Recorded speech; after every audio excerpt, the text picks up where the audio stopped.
नमस्कार दोस्तों। आज मैं एक भयानक डायन की कहानी सुनाता हूँ। इसको सुनने के लिए वीडियो को पूरा देखें।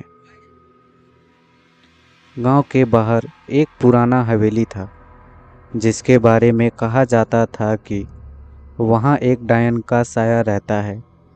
लोग उस हवेली से दूर ही रहते थे, लेकिन एक दिन कुछ दोस्त हिम्मत करके वहाँ जाने का फैसला करते हैं। उनमें से एक लड़का रवि बहुत बहादुर था। वहाँ डायन की कहानियों पर विश्वास नहीं करता था, लेकिन जैसे ही वे हवेली में घुसे उन्हें अजीब सी ठंडक महसूस हुई। हवा में एक अजीब सी गंध थी और चारों तरफ सन्नाटा छाया हुआ था। वे धीरे धीरे आगे बढ़े। हर कदम पर उनकी धड़कनें तेज होती जा रही थी। अचानक उन्होंने एक कमरे में एक परछाई देखी। परछाई धीरे धीरे उनकी तरफ बढ़ रही थी। रवि ने टॉर्च जलाई तो उनके होश उड़ गए।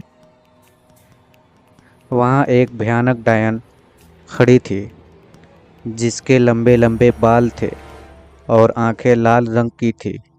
डायन ने एक भयानक तरह से हंसी और उनकी तरफ झपटी। रवि और उसके दोस्त डर के मारे भागने लगे। डायन उनके पीछे पीछे आ रही थी।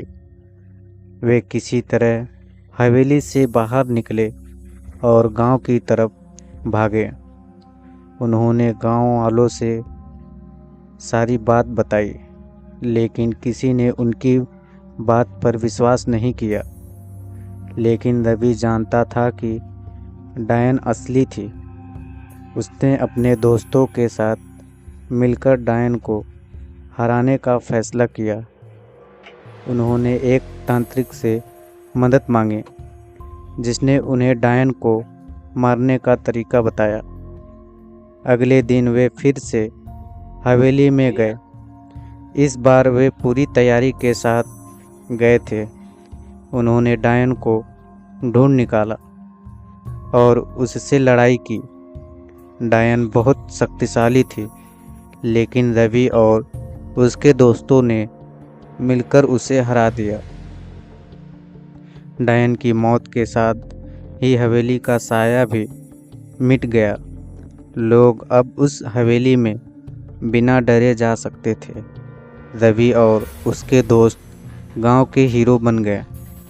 ये कहानी हमें सिखाती है कि हमें कभी भी डर से हार नहीं माननी चाहिए।